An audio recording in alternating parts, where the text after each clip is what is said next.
This Valentine's date made me fear for my safety. I was planning to stay home with my roommates on Valentine's Day.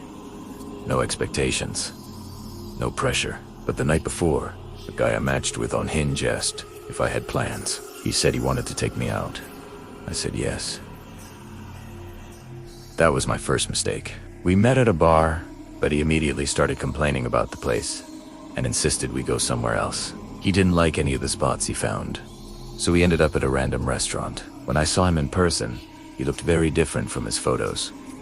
I noticed it, but I ignored it. Then the comments started. He began labeling me by my ethnicity, not subtly. Full stereotypes. He joked that I'd probably eat more than average, then said he doesn't like girls who don't eat much, even though I am very petite. I laughed it off, but my stomach dropped. When the food came, things got worse. He ate everything with his hands, licked his fingers after every bite. I tried not to stare. Then he started talking about his anxious attachment style, blamed it on his parents' separation, and went on long rants about his exes, calling them stupid, lazy, and not good enough for him. He kept saying he has very high standards, but somehow, he was the victim in every story. He continued stereotyping my culture, insisting that no matter how I see myself, I'll always have traits inherited from it, like caring about social status, because East Asians all do.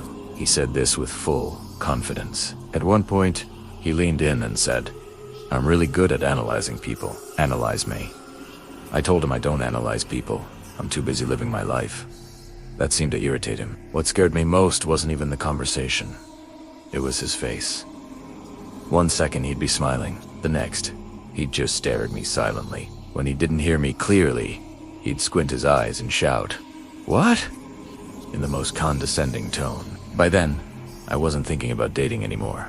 I was thinking about getting home safely. When dinner ended, he asked if I wanted to grab a drink. After I said no, I told him I was going home. Immediately, his tone changed again. He asked to split the bill. I agreed without hesitation. I didn't want any conflict. After paying, I stayed calm and polite and asked which direction he was heading. He pointed, turned around, and walked away. No goodbye. Nothing. I've been on dates before. I've met awkward people, but I've never felt this kind of dread.